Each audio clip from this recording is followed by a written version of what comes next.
Hello everyone, তো চলো birthday second পার্টটা তোমাদের সাথে শেয়ার করে ফেলি। Welcome back to my mini blog. ওই যে সকালবেলা বৃষ্টিতে ভিজেছিলাম, তারপর তো বেশ সারাদিন শরীরটা খারাপ করছিল, তো লাঞ্চ করে টানা একটা ঘুম দিয়েছি। ওই 5টা নাগাদ ঘুম থেকে উঠে রেডি হয়ে বেরিয়ে পড়েছি মার সাথে। তো যদিও সেদিন আমি আমার বোনকে সব থেকে বেশি মিস করেছি, এত কান্না পাচ্ছিল না আমার, কি আর বলবো। তো তার মধ্যে বাবাও আসতে চাইছিল না বোনের জন্য। তো যাই হোক, বোনের দেওয়া গিফটটা, কেক, সমস্ত কিছু নিয়ে চলে এলাম। মা আর আমি একটা রেস্টুরেন্টে একটু খাওয়া দাওয়া করবো আর ছোটখাটো একটা সেলিব্রেশন করতে।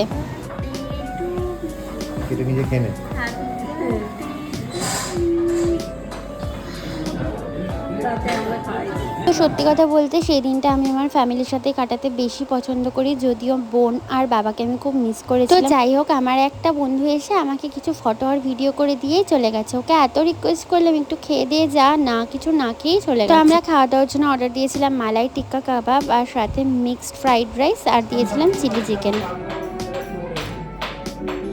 আর এই তো আমি মাকে সার্ভ করে দিচ্ছিলাম। তারপর দুজনে মিলে বেশ অনেকক্ষণ ধরে গল্প করে রয়ে শোয়ে খাবারটাকে এনজয় করেছি।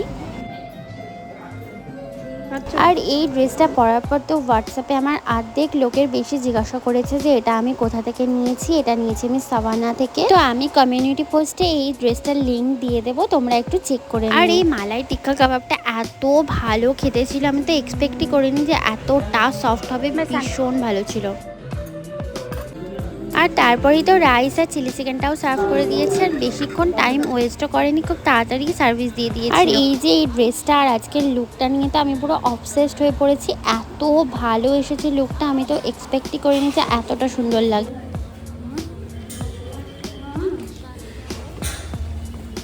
সত্যি বলতে এবারের বার্থডেটা অন্যবারের বার্থডেগুলোর থেকে অনেকটা আলাদা ছিল। যাই হোক, সব কিছুরই এক্সপিরিয়েন্স থাকা উচিত। তো এবারের বার্থডেটা আমার এখানে শেষ হলো।